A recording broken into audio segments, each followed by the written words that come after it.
pertemuan di Utara bersama dengan Save the Children. Jadi kami melihat kerjasama ini menjadi sebuah hal yang strategis karena salah satu tujuan dari Save the Children ketika bermitra dengan lembaga lokal adalah berbicara terkait sustainability, berbicara terkait dengan sharing pengetahuan bersama.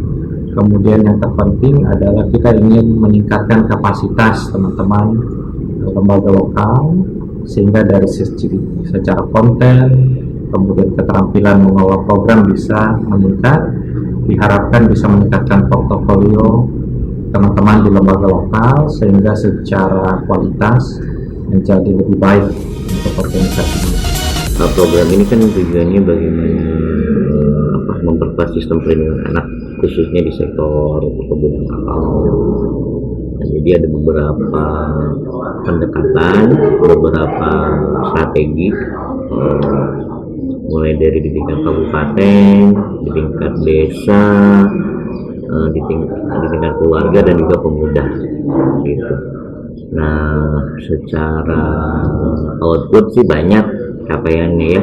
PATBM-nya ada hari ini bisa dioptimalkan, tinggal bagaimana strategi dan komitmen teman-teman dalam memahami ini sebagai karya dari teman-teman Walahai juga harusnya begitu.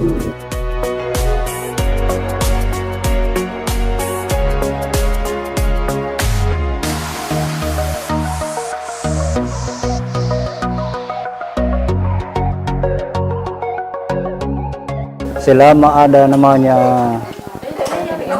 PATBM, sudah 2 kasus yang bersentuhan dengan disabilitas bisa teratasi.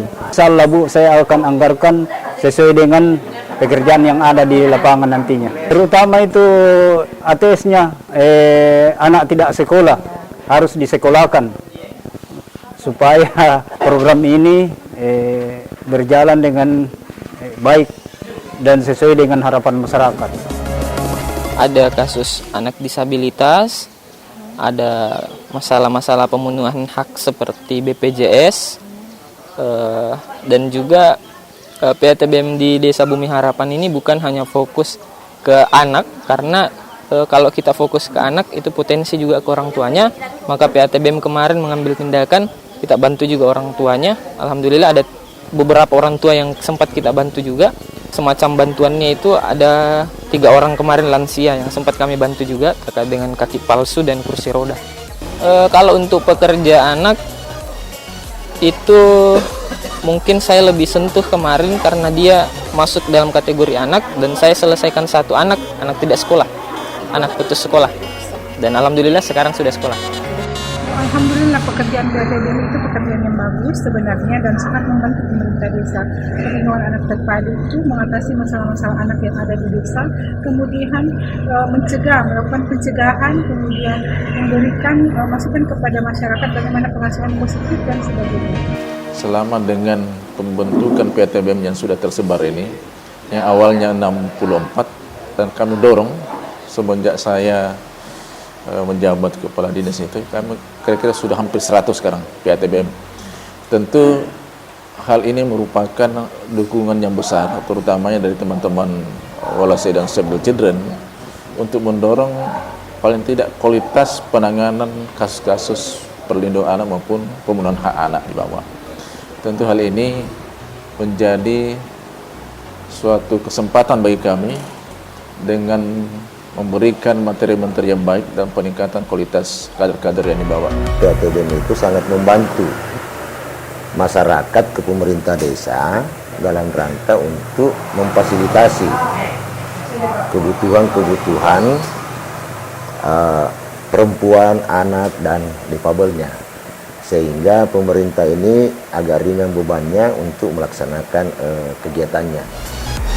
Sangat mengapresiasi keberadaan peduli anak terpadu berbasis masyarakat di Desa Bumi Harapan ini. Kenapa kami mengapresiasi? Karena peran mereka sangat aktif di tengah-tengah masyarakat di Desa Bumi Harapan. Berikut juga supporting dari pemerintah desanya. Ini terbukti ada beberapa kasus yang menjadi rujukan di dinas sosial. Atas nama Feby itu alhamdulillah pemerintah melalui dinas sosial telah memberikan dia pelatihan, peningkatan kapasitas SDM-nya sehingga insya Allah ke depan Feby ini akan bisa berdaya saing.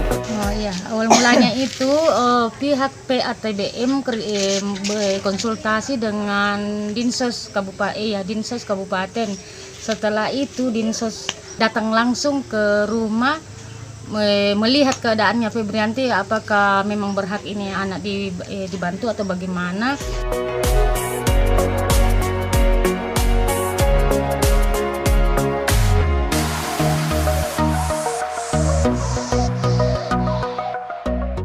Jadi kelembagaan di desa, ya kan, banyak kelembagaan, termasuk PTW nanti ini kan jadikan lembaga kemasyarakatan desa. Nah, ketika dia terjadi masuk di lembaga kemasyarakatan desa, berarti pengurusnya sudah jelas. Kemudian programnya jelas dan ada kegiatan-kegiatan dilakukan dalam bentuk musyawarah-musyawarah kelompok PTBM itu mengusulkan kegiatan-kegiatan di desa. Perlindungan anak terpadu berbasis masyarakat memang sudah menjadi kebutuhan desa. Jadi untuk menjadi dasar kami bagi desa untuk memberikan penganggaran, baik itu kegiatan-kegiatannya ataupun transportasi segala macam, perlu didukung oleh peraturan hukum, payung hukum yang berdasar.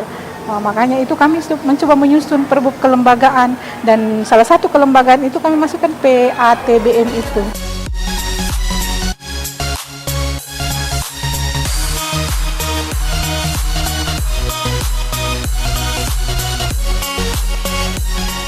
Mulai dari pelatihan, yaitu pelatihan champion mengenai PCRA. Di situ kami diajari bagaimana mengatur dan mengelola keuangan rumah tangga, seperti literasi keuangan. Nah, setelah melakukan pelatihan-pelatihan itu, membentuk kelompok di desa, yaitu kelompok PCRA. Kami ajak untuk mensosialisasikan dulu apa itu PCRA. Tidak memiliki bunga, tidak ada bunganya.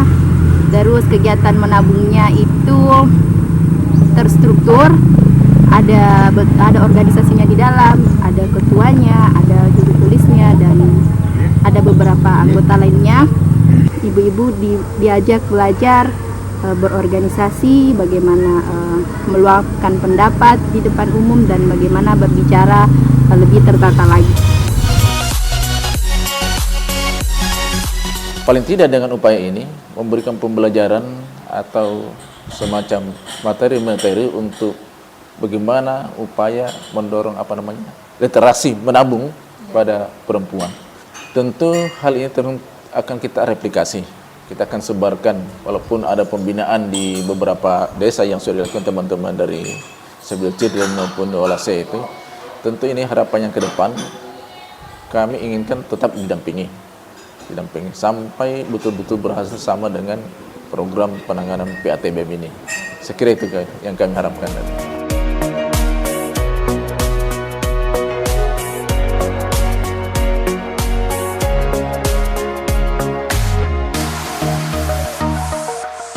Permasalahan Luhut Utara sekarang ini ada dua sektor. Yang pertama terkait percepatan penurunan miskin ekstrim di Kabupaten Luhut Utara. Yang kedua terkait penurunan percepatan angka stunting di Luhut Utara. Terkait miskin ekstrim tentu sangat berkaitan erat dengan perempuan dalam rangka peningkatan pendapatan keluarga. Ini berkolerasi sangat erat dengan penurunan angka stunting.